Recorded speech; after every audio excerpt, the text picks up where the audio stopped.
ایک پترکار ہے، اس کا نام نہیں معلوم ہے، وہ ایک لڑکے سے سوال کر رہی تھی کہ گستاخ نبی کی ایک ہی سزا، سر تن سے جدا، سر تن سے جدا، یہ کیا نعرہ صحیح ہے؟ میں اس لڑکی سے یہ پوچھنا چاہتا ہوں، اس پترکار سے، اس سوال کرنے والی سے،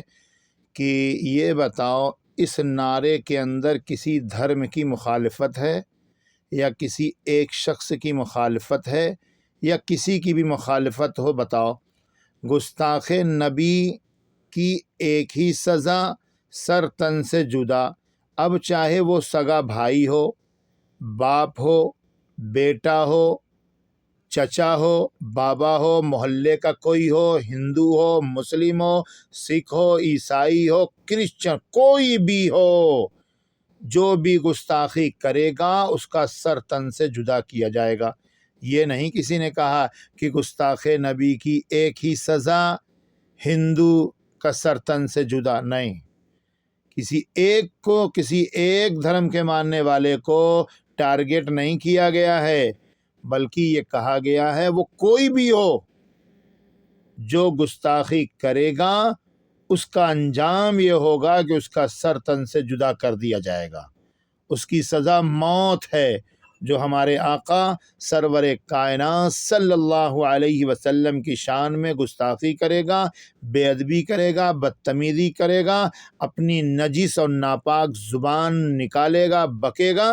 اس کی سزا ایک ہی ہے کہ اس کا سر تن سے جدا کر دیا جائے گا۔ اور وہ چاہے کوئی بھی ہو،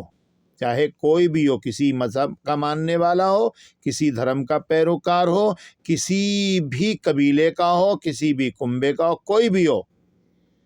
اس کی یہ سزا ہوگی اگر وہ گستاخی کرتا ہے تو اس میں یہ سوال کر کے لوگوں کو بھڑکانا۔ اب وہ جو پترکار نا، وہ سوال کر کے بھڑکا رہے ہندوؤں کو۔ ابے وہ ہندو کے معاملے میں نعرہ تو نہیں ہے، کوئی نعرہ تو دکھا دے، نعرہ تو لا کے دکھا دے جو کہا گیا ہو کہ گستاخ نبی کی سزا ہندو کا سر تن سے جدا۔ نہیں،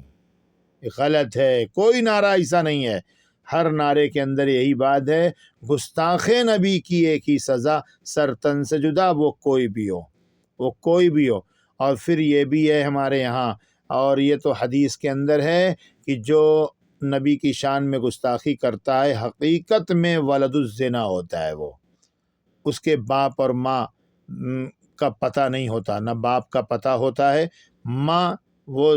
زانیہ ہوتی ہے، باپ چاہے کوئی دوسرا ہو، تو